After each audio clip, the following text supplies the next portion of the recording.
Thanks for tuning in to Justice in the Machine, brought to you by Multiverse 2020, GEEK Science Fiction Track. With shows like Watchmen, Castle Rock, and Batwoman incorporating social justice issues of racial equality, refugees, and LGBTQ characters retrospectively, this panel will examine how these shows balance the action and fictional story with historical information and plot lines. I'd like to introduce you to our panel today by letting our panelists introduce themselves. Michelle, let's start with you. Hi, I'm Michelle Lane, and I write dark speculative fiction and horror. Tara? Tiara. Hi, I'm Tiara Janté. I write sci-fi, fantasy, and horror. Tony? Hi, I'm Tony Sarrecchia. I write fantasy, horror, and some crime fiction. And Belle. Hello, I'm Belle Dragon, and I write fantasy and comics and slice of life. And for more about our panelists, please check the linked videos from them in the description or multiversecon.org, where you can also find links to other content. And speaking of multiversecon.org, if you are watching this as part of the convention weekend stream, join us on the Discord channel for this track, or for a watch party of this panel with some of the panelists. Instructions on how to get onto our Discord can be found at multiversecon.org/discord. We're also collecting for charity at ko-fi.com/multiversecon, and all donations minus fees will go to support the Equal Justice Initiative, which you can find more information about at eji.org. And finally, if you want some Multiverse swag, you can check out the store on the Multiverse website. There are shirts, enamel pins, and more. And with that, we'll go ahead and get started. I am Elizabeth Rawitsch. I am your moderator for today. I am a lecturer in film and television studies at the University of North Carolina, Wilmington.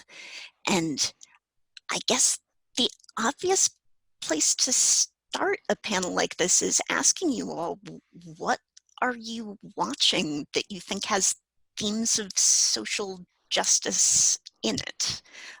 What shows are currently tackling that as a topic? And whoever wants to start us off can jump on in. So definitely Lovecraft Country. That's like the #1 that I'm watching right now. I don't have as much time to watch TV lately, but that's what I'm watching. Yeah, that's what I'm watching mostly too. That's mostly what I'm watching because, again, I don't have a lot of time either. But oddly enough, we also watched SpongeBob last night. My son's a little bit older, but weirdly enough, there are some social justice issues in SpongeBob too. Yeah. Excellent. Yeah. Tony and Belle, what are... For me, it's a Watchmen, and I'm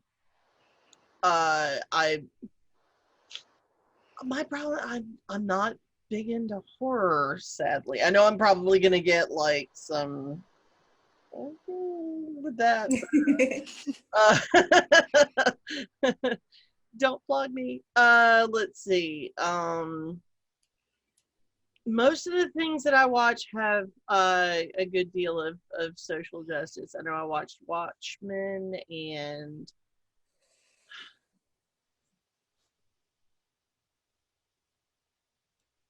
That's pretty much it. That I've been watching recently. I've been watching a lot of YouTube. I'm so very sorry. No apologies necessary. So I'm watching Lovecraft Country, which is just awesome. I just finished Watchmen, which I think kind of got off to a slow start, but then they brought it home just incredibly. And The Boys is another one that I'm kind of working my way through. The first episode was slow and somewhat predictable, but I hear it gets better. So, and I think Eric Kripke is incredible. So he was one of the creators of it. So I'm gonna keep that going on. And of course, Doctor Who, because this is a nerd convention. Excellent. I guess I'm wondering if you can all say a little bit more about how you think shows like Lovecraft Country and Watchmen in The Boys are tackling social justice as a theme. How important do you think social justice is to the narratives that they're trying to convey? What are they doing with it, and do you think they're doing it successfully? I think out of the shows that I've watched so far, and that's including, I watched most of Watchmen, I haven't finished it yet. I would say that Lovecraft Country personally is doing an excellent job at bringing social justice issues, to the forefront and from a perspective that's not always seen.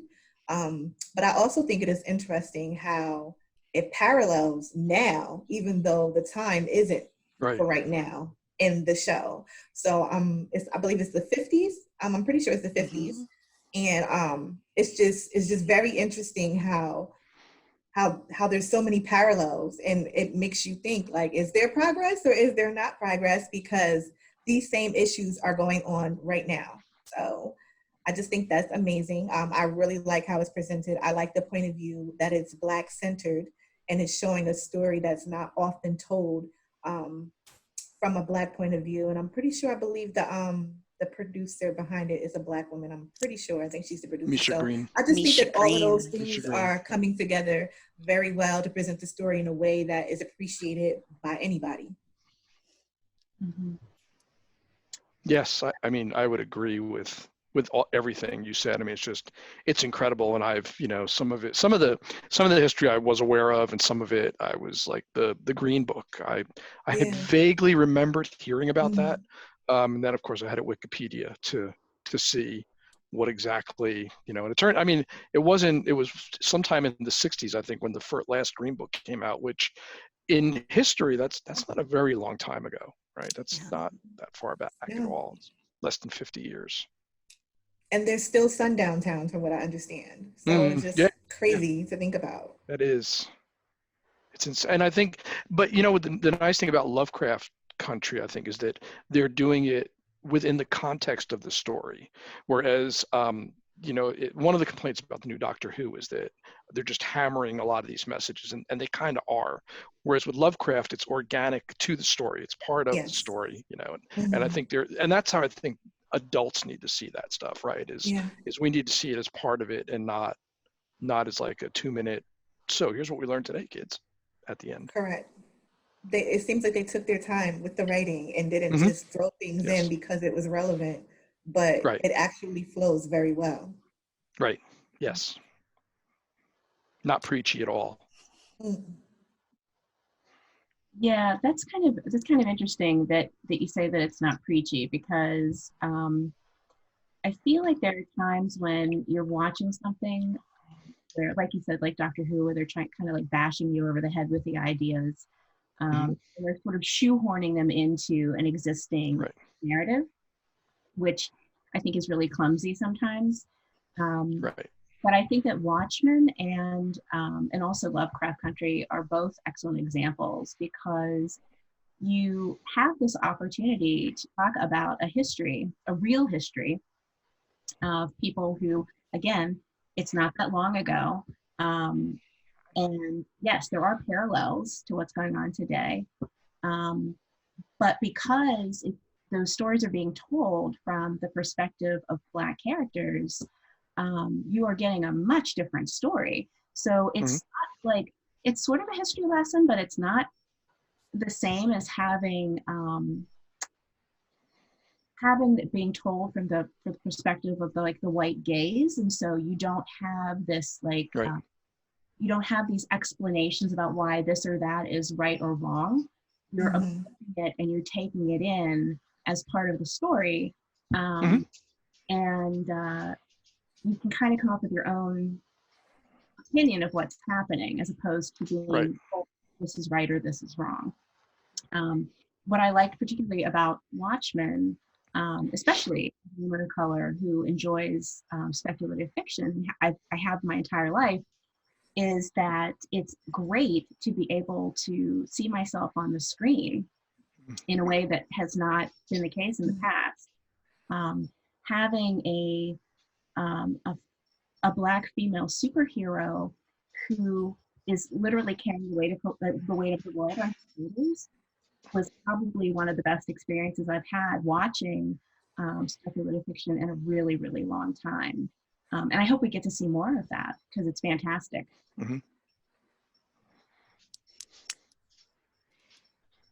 Yeah, I'm wondering, do you think it's easier for television shows to engage with social justice themes when they do set the narrative in the past rather than the present?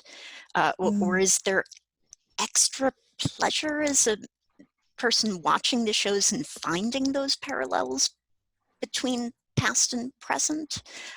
What's the benefit of setting these stories in either for Lovecraft Country in the 1950s or for Watchmen in an alternate timeline, alternate version of reality?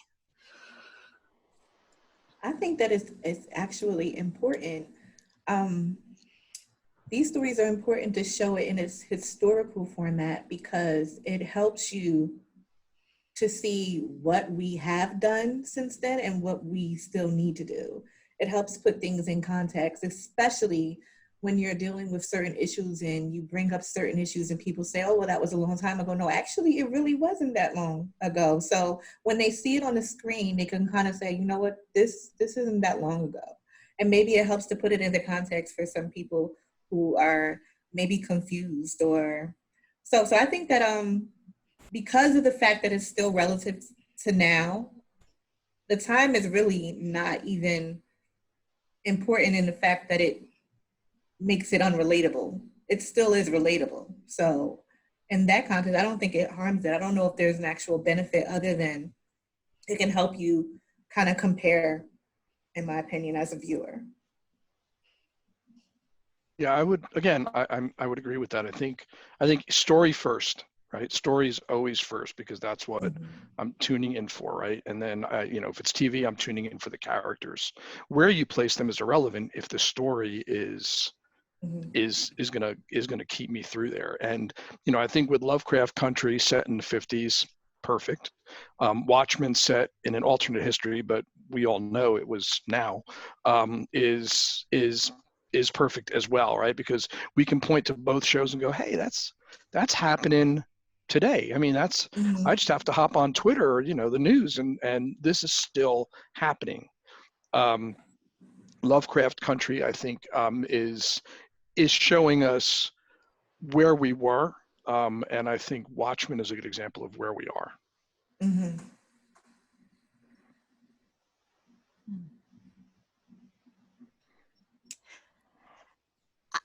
I guess I'm also curious to dive into the storytelling aspect a bit more, knowing that you're all storytellers and creators.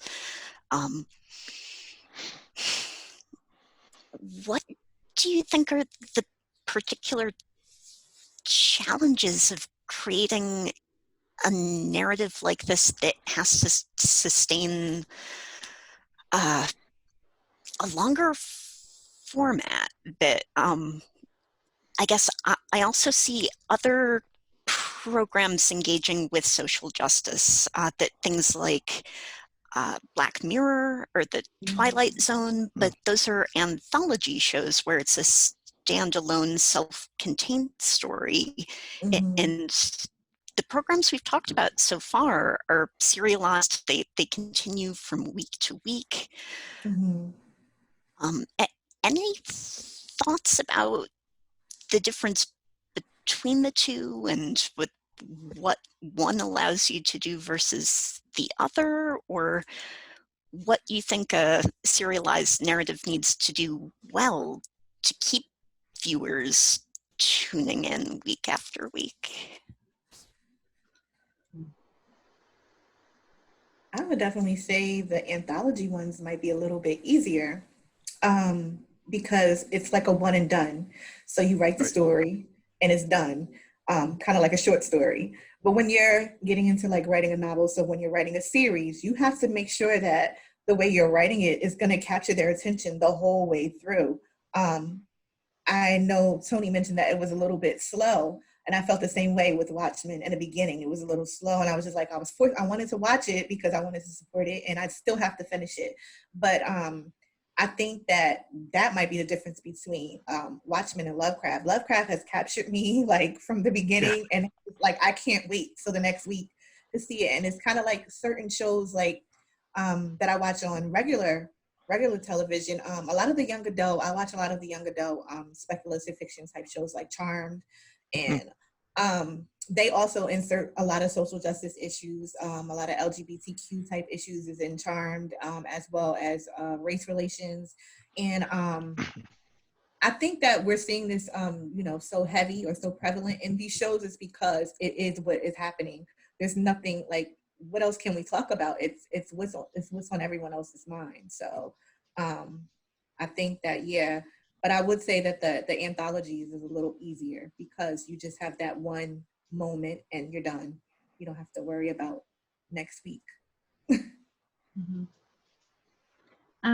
So yeah, I agree. I think it is easier to do that with an anthology show, but there are some shows that do a really good job of maintaining their storytelling long term. Like, Supernatural just wrapped up 15 years of their series, and what's interesting about that is, you have like a monster week episodes, you have small arcs and large arcs. And I guess if I feel like Lovecraft Country definitely has a large arc. I'm not 100% sure what it is yet, um, but with each episode, it's all being woven together. Mhm. Um, and I don't know how far along you are with it, but I just finished watching, I guess it was episode 6 that takes place in Korea. Mm. Yeah. And so it's kind of like, I know this is going somewhere and I'm going to be patient because I'm liking what I'm seeing. So I'm willing to invest the time to see what happens next, which is not always the case with some shows. But, I've watched Supernatural for the 15 years that it's been on because of the story arcs and because of the monster of the week. And so with a show like either Lovecraft Country or Watchmen, you have this large story that it's telling, but I'm starting to think that some of the things that are happening to the characters, or some of the darker characters that they're encountering, in some ways are like a monster of the week, Yeah. because it's kind of like giving you what's the new scare in this episode, what is the overall Right. we're supposed to feel here. So I think they're doing an excellent job, because I believe they're going to be able to sustain it for the entire narrative. Yeah. Mm-hmm. And it feels like a lot of these, the Watchmen or Watchmen Lovecraft Country, they're almost, and some other shows that aren't in the speculative realm have kind of finally watched BBC, right? BBC does incredible short-term, short season, one story episodes that end at the end of 12, like Broadchurch, and I'm just drawing a blank on everything else right now. But they did such a good job, and it's like this would do incredibly well on American television, but American television seems to kind of be getting its feet wet, but we insist that we have to have series that run 15 years, or, you know, they just have to keep going on and not tell a story. And I think these are the entry level into those short season or short one story shows that people enjoy and like. And, you know, sometimes, you know, because we're not really sure if Watchmen is coming back or not, and, you know, sometimes that's okay, it doesn't have to come back. Yeah. I watched Supernatural for the first 6 years, and then now I just kind of watch the goofy episodes, the Scooby and those. I mean, you know, and clearly you and I have different thoughts on when Supernatural should have ended, but they still come out, they still do a couple episodes. But I think that some shows would be better served ending sooner rather than just going on and on until the cast ages out. And I wonder to what degree that has to do with both shows that we've been focusing on so far. Watchmen and Lovecraft Country are both produced by HBO, which has more flexibility than network television to let their creators decide the shape and scope of it. And with streaming platforms and web shows, that there's often a lot more flexibility than there is on network as well. I think that where you can go with the storytelling definitely figures in as far as what network it's on. So obviously some of the scenes that we saw in Lovecraft Country, we would not see on regular network TV, or the same with Watchmen. There were some things that you're not going to see. So I think that keeping in mind, like with the audience that you're writing the story for, I think that they're making better decisions as to what network they're putting these stories on based on the audience that they're writing for. But I have noticed though, like on CW though, I do watch a lot of the speculative, like I said, like a lot of the young adult speculative shows. And some of them, I'm surprised at some of the things that I see on there that's on network television, or even with the anthology, what is the name of it? Like the only one I ever liked really was Coven, but what was it? American Horror Story. American Horror Story, like that's on regular TV, but some of the things on that show are out there. So, yeah, and that's on, it comes on really late FX. Though. Yeah, and it's on FX, and FX seemed to broke a lot of rules with Sons of Anarchy and I can't think of the Shield. There was a couple of shows that you're like, I can't believe this is network TV or broadcast TV. Yeah, right. Yeah. I mean, yeah, it comes on very late, but still, I'm just like, wow, they put this on TV. Yep. Speaking of things that we don't see on TV very often, especially knowing that some of you have watched up to the episode in South Korea with Lovecraft Country, I am fascinated by the pattern of violence against the male body that is unfolding in that show.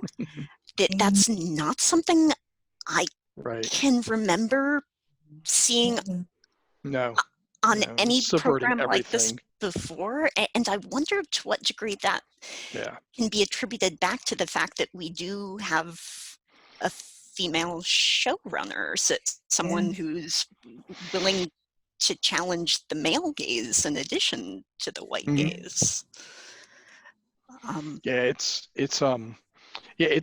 think Misha Green is subverting every expectation you have about horror movies and horror just in general with Lovecraft. I mean, just by naming it Lovecraft Country, who was, Lovecraft was not a good guy, to hang out with. But it's, I know it's subtle, but just by doing that, right? She's set an expectation that everything you think the show's going to be about is not. I also see the male body as symbolic of themes like misogyny and the patriarchy in itself. I see that that's what that can also be viewed as an attack on that, not necessarily the male person or the person in the, but bigger themes that affect women and femme-identified people. So I think it's also interesting how she's playing with gender, because yeah. I about lost my mind. I mean, not just the fact that you have this Black woman who decides to literally become a white woman. She puts on this it's more than a mask. It's like, she's a skinwalker in some aspects. Yes. Mm-hmm. Yeah. It's gory. That was crazy, but I loved it because it's not just the horror of the fact that she's wearing this other skin. It's that she has access to things that she wouldn't normally have access, and that is the most terrifying part. And so she's seeing the things that she already in her mind kind of suspects, but then it gets confirmed in a way that she did not expect. It goes beyond her own fears and expectations. And then to have the person who gave her this ability to also be a skinwalker, that blew my mind. And I didn't know how to process that. I mean, I was super excited about it, but at the same time, I'm still not sure how I feel about it, because I don't know. I was really interested to learn more about that male character, because I just started assuming that he was the devil, and that's first to him. And then he wasn't who you thought he was, and that just became even more interesting. So I want to know more about that. I want to know what else is going on with that. I kind of expected that part only because someone called it on my Facebook. Like, we were all talking about the episodes, and they was like, you know what I think? I think this, because look, they're never in the same room at the same time. Right. And I was right. like, wow, they really saw that. Yes. In a way, it was. Expecting it. Yeah, I mean, it was her, right? Because even though she's a white woman in this time frame, she was still limited to the organizations that she could join. So that's why she did, why she created this other character. Mm-hmm. So I mean, I thought that was, again, just sending that message that, guys who look like me have far more privilege than we think. Mm-hmm. I am curious to know more about what you all think of the gore and the special effects. And Belle, knowing that you're not a horror person, but that you are an artist, are there certain visual pleasures in watching shows like these, in the production value, in the costuming, in the set design? There is a show that's pretty gory that I watched recently that kind of snuck up on me, because sometimes shows will do that. Like, I knew that Lovecraft, I mean, it's horror, obviously, so at that point I was just like, I don't know if I can switch my brain off enough. But I watched The Witcher, which also had some interesting themes of social justice, and especially having to do with disability. And having to do with people from different backgrounds and so forth. There are some queer coded characters. There's some very definite exploration of all that, and it was really kind of interesting their handling of gore in that particular show. Is that it was very much in your face, but at the same time it almost felt like a character, like it was a character in the story. Like, the gore was there obviously to make you feel more connected to how terrifying these situations were, rather than to just revel in the gore itself. And as someone who's an artist, I really did appreciate that. And also the fact that they were able to subvert some of that, what you expect from gore, with making it funny. Like, there were a lot of times where you're just like, wow, I should be really horrified, but this is hilarious. Yeah.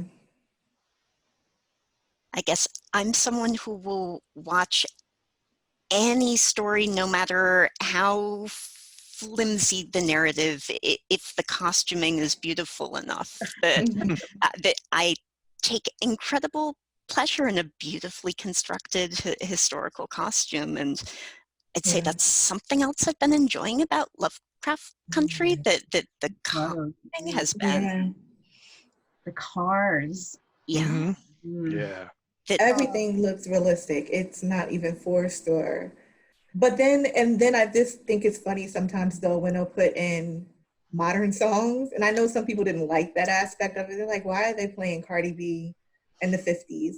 But I don't know. I think that's to make you kind of cue in on the fact that yes, there's some parallels going on. And so this is speculative fiction. Anything can happen in speculative fiction. So time is really an illusion. So, but yeah. Yeah, I really like when shows do that. It's like it's sort of like this creative use of anachronism to exactly, it gets you thinking about the fact that even though something is happening in the past, it does have parallels to what's going on currently. And I really liked how the episode titles of a lot of the Watchmen episodes were actually references to the titles of songs, which I thought was really creative. I got really excited when they, when like the Devo episode kind of blew my mind with Space Junk. And I thought that's kind of a really cool way of just bringing in cultural references that really appeal to the audience, because I feel like these stories apply or appeal to a wide audience, but I also feel that this is like a golden age of television and film for people in my age range, because it's weirdly nostalgic of my own youth, even though things are taking place in a time when I wasn't alive, which is really strange to me, but interesting.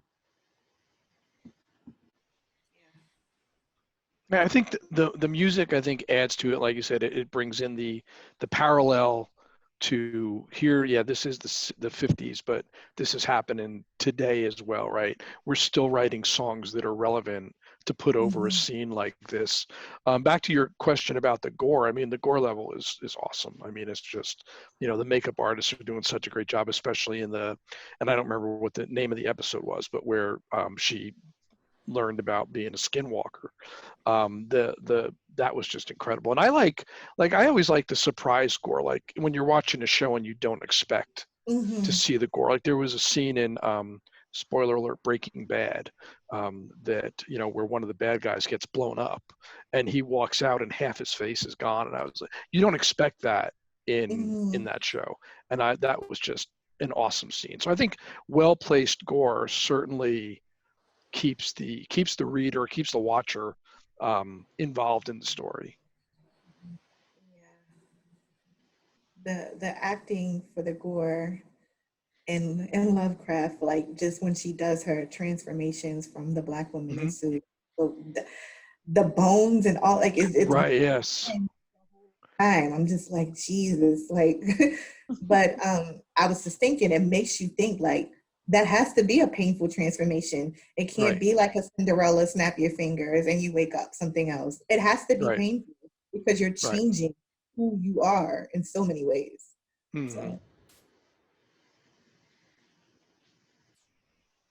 Yeah, we've come a long way from the Lon Chaney werewolf just sitting there getting hair on his face to actually ripping out of your skin to make it change. I do actually agree that you can, because it's one of those weird things. I don't actually enjoy imbibing a lot of horror, but I have written quite a lot of it actually, especially when I was a part of like LARP groups and vampire groups and things like that. I've written a lot of vampire horror, and just that being able to use it as a narrative device to get the audience to turn on that dime, because it's an incredibly effective way to just completely change the tone of a scene. Just completely.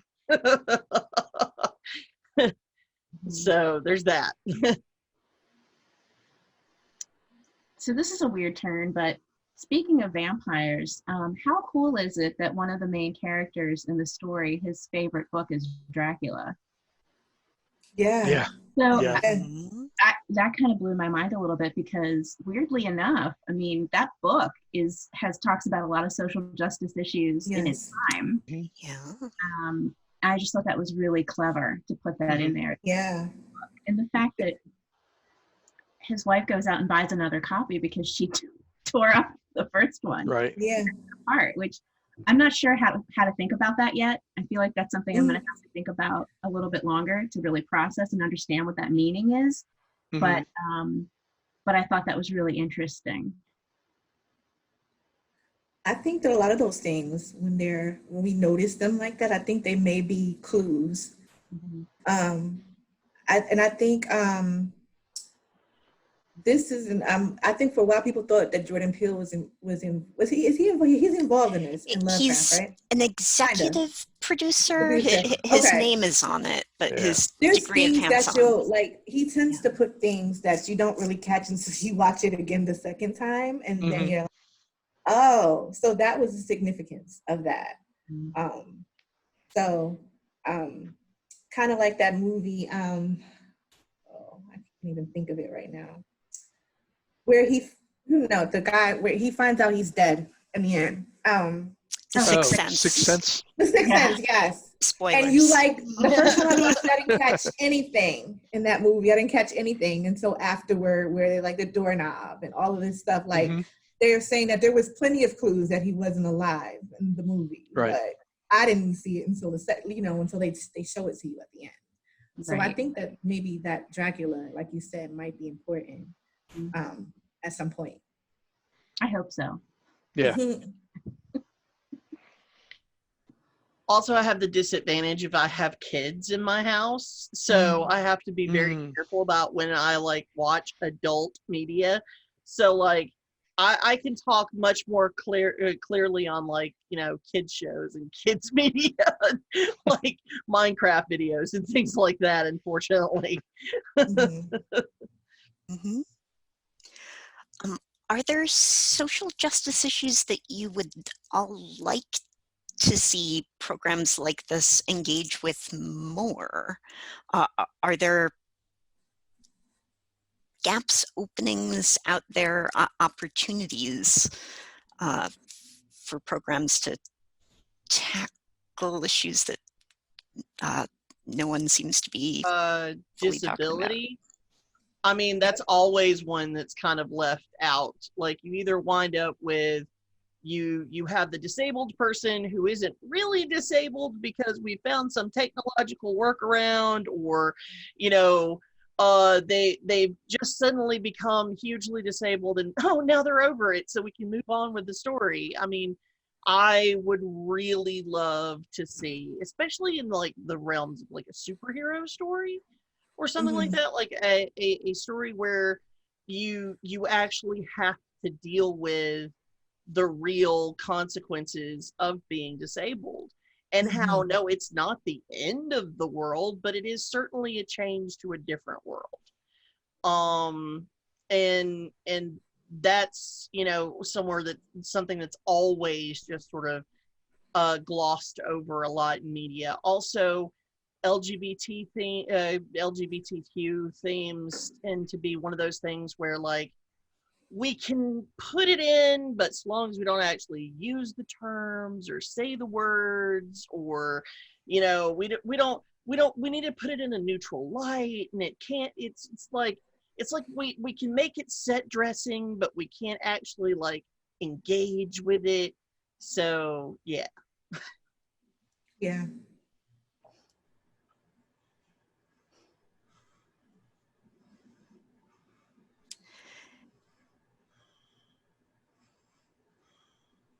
And And then of course race is always an issue that needs to be dealt with.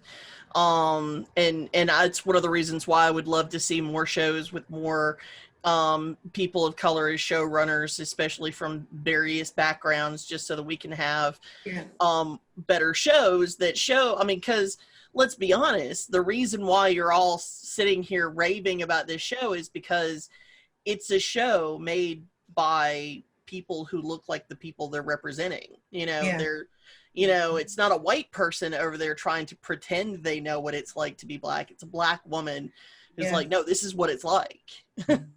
It's a level of authenticity that you don't normally get.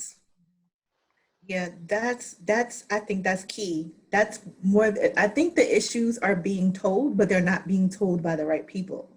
And I think that this is a step in the right direction, where the right people are telling the story from the point of view that it needs to be told from.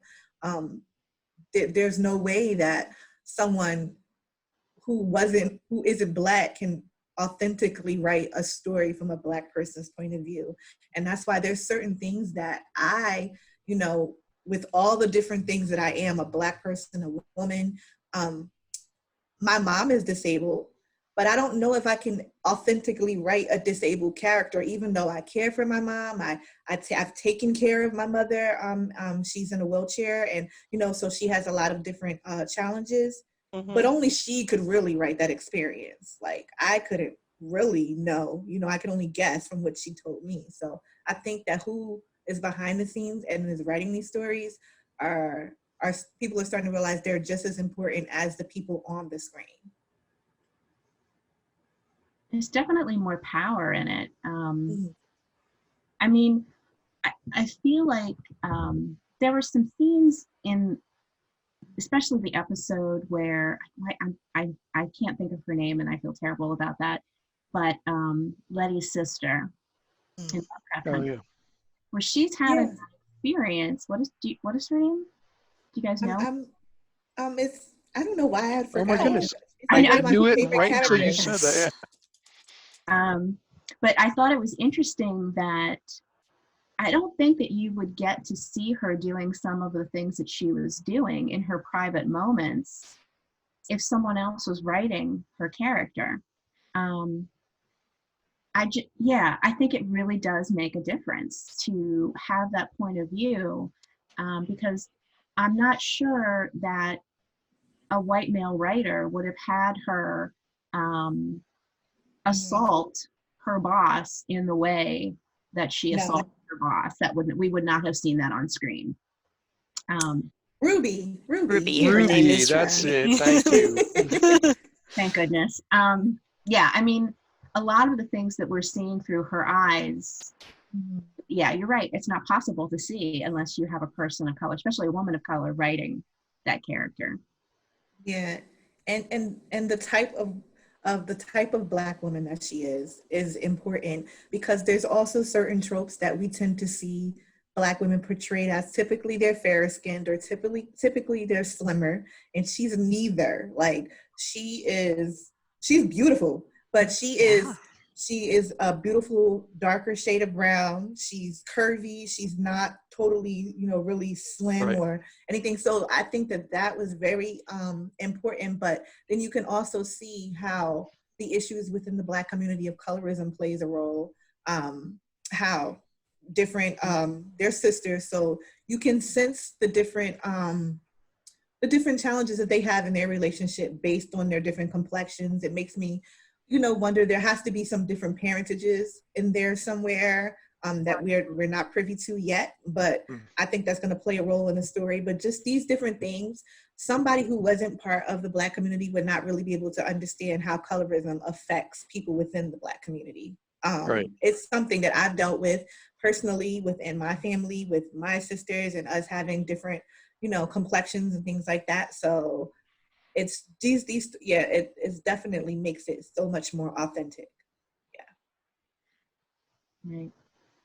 Right, and there's things, I mean, like things you said that if I were writing this, I would never even have thought of that. right? So clearly, having a showrunner who does have that, probably in her family as well, right, brings that to the screen and just makes it another layer of depth that makes the show interesting and keeps bringing people back week after week.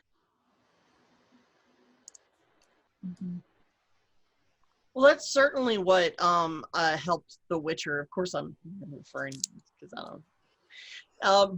Yeah, is that it was it has a woman showrunner, so we got to see a lot more in depth the struggles and the problems, even more so than even in the books or even in the games, that the women in this mythical world that's so patriarchal and so forth lived in. And so it's very much like you get to see this little window of what it's like to be someone who can have this infinite power and yet be so completely locked into roles that you can't break out of, that you can't have your own freedom, that you can't have your own power, and that you will always be beholden to someone else, that's your role.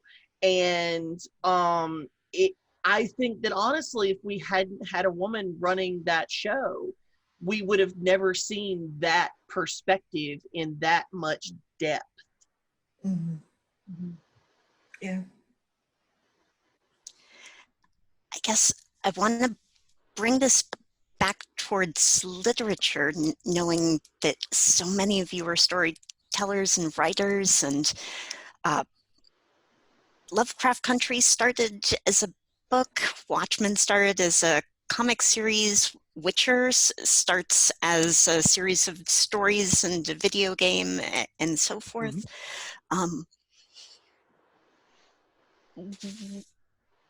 Do you think that's relevant to the fact that these are all shows that we're talking about that all started with the written word? Does that allow us to somehow conceptualize their universe more fully? Are there advantages to doing this in book form, to engaging with social justice and tackling it that way rather than through television, or vice versa? I think you're going to get a. Oh, I'm sorry. Go ahead. No. You go ahead. No, go ahead. Okay, I was just going to say that. Go ahead. Stop. No, I'm done. Zip. I was just going to say that every story that I write, in my mind, I see it as a movie personally. Every story that I've ever written, I can see it as a movie. But I think it's interesting when we're, as readers, we read a book and then we see somebody else's perspective of how they see it. Because, for instance, everyone probably sees things differently if they read a book like Harry Potter, like, before, if they didn't see the actual, film. So, so I just think it's interesting to see. I think, they go hand in hand. They always have, literature and film. It's just an expansion of the story to open it up to people maybe who don't read, or to show it in a different form. But I think they're tied. I don't know if there's necessarily a benefit. I just think that they're interlinked, and they always will be, both mediums. I think with television, and I don't know if this is still true, because HBO is a paid service, you're always going to get a larger audience. You're always going to get more people are going to watch the show than read the book, right? I think maybe people have turned to, Lovecraft Country was a book, but there was an actually guy named H.P. Lovecraft who wrote all this mythos fiction.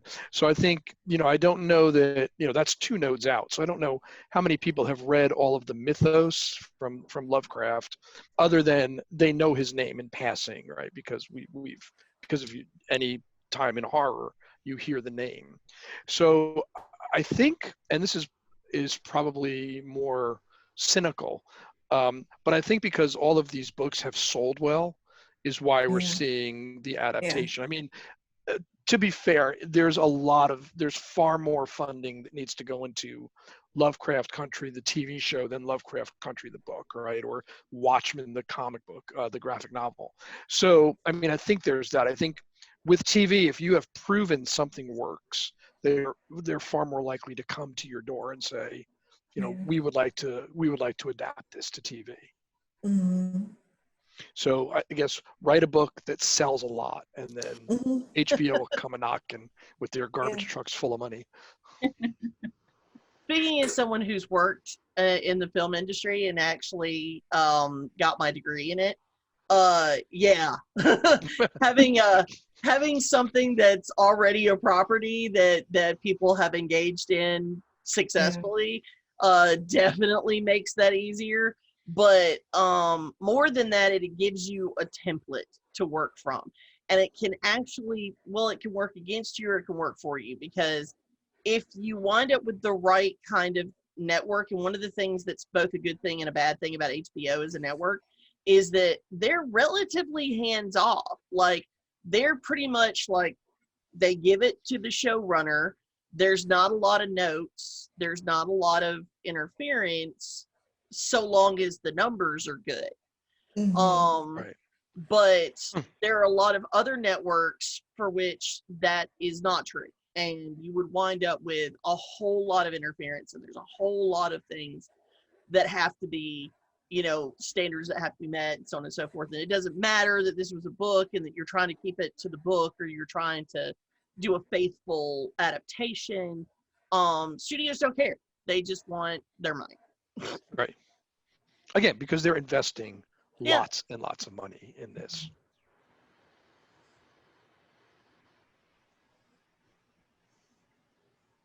And so, like, I mean, as an example, if you look back at when I don't remember which network it was, made Spider-Man and the Hulk in the 80s. I mean, you look at that now and you're like, yeah, you guys spent nothing. I mean, this is, you know, cosplayers who have very limited budgets do far better with their Spider-Man and Hulk costumes than these TV shows did, right? So that was just kind of it was obviously network controlled there. Whereas, like you said, with HBO, they say, here's you know, your money, go do this, but we expect a return. Yeah.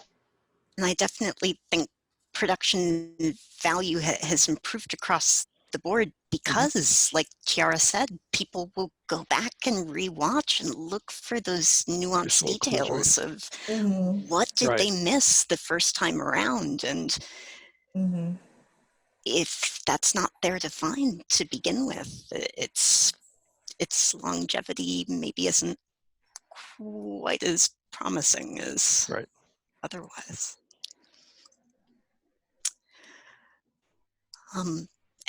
As we're wrapping up here, are there other shows that you want to recommend, or non-television themed things that deal with social justice that you particularly would suggest that people check out? Books, movies, graphic novels? Well, depending on how you want to engage with your social justice, as it were.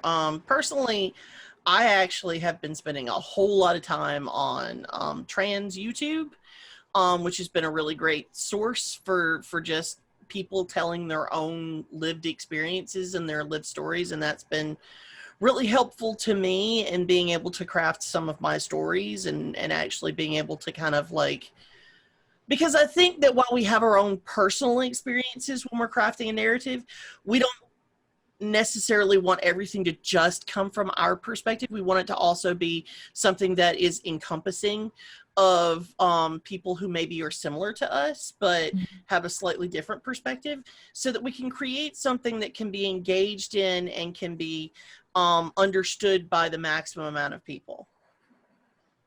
You know, so that's been really helpful to me. And there's just a lot of really enjoyable stuff out there. But as far as like adult TV, I am not the expert. It can be kids TV too. It doesn't have to be. Everybody should watch Steven Universe. Yeah, Steven Universe. I'm looking forward to this adaptation of Candyman. I am looking forward to it. I think that as I looked at it again, there were a lot of things that could have been done differently. And like we said, it has to go with who is making the movie. So the way it's going to be presented this time around is really intriguing to me. And I'm really looking forward. I know it was pushed back some more, but I'm really looking forward to seeing this done over. Hopefully a lot better than it was done the first time. And the first time was pretty decent, but I'm looking forward. Yeah, I have a lot of high hopes for that movie. Mm-hmm. Something that I've been watching, and honestly, I don't take it very seriously, but it's almost purely entertaining. And I'm not really a DC fan. I'm more of a Marvel person. But DC's Legends of Tomorrow is Yeah.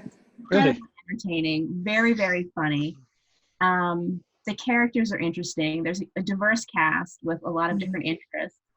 And John Constantine is finally bisexual on television. So it's kind of interesting that, you know, I don't know if they're tackling a lot of social justice issues, but they're definitely trying to appeal to a wider, more diverse audience. I will give them that. There was, I feel like maybe in season 1, there was an episode where they travel back to the 1950s, and it was a really problematic episode because I don't feel like they were handling the issues well. It was definitely not a Lovecraft country, that's for sure. But two of the characters end up having to live together, and it's the 1950s, and it's one of the white male characters with one of the women of color. Well, that just would not have happened, especially in a predominantly white. Flat out illegal in most places. And I don't know. I kind of felt like, you know, DC thought I was stupid, and I wrote about it. But but I feel like they're doing other things well. Not talking about racial issues in the 1950s. That was terrible. So I think there was a comic book that was out a couple of years ago called She Can Fly, which was one of the best addressing of mental health issues. I think it's 4 or 6 issues. And I think there's a second series out now that I haven't read, but that was really, comic book wise, was probably one of the best that I had seen in a while. I mean, I still give Doctor Who an opportunity. I think that the new writers are going to figure out, you know, I mean, they're sort of touching on stuff, but they're just doing it with such a big hammer that, you know, they're turning off as much as they're turning on with it. And I know that Doctor Who is supposed to be more of a kids show. But it just seems like they're trying. I think they're trying, and I'm going to continue to give them, you know, the benefit of the doubt through here. But then they had their spinoff a couple years ago called Torchwood, which addressed a lot of social issues and did it really well. And that was more of an adult show than it was the kids. So I would, and that's kind of where I am on TV right now. I'm not really watching a whole lot of other stuff. The news, lots of news. Oh, and The Boys, because fascism is never the answer.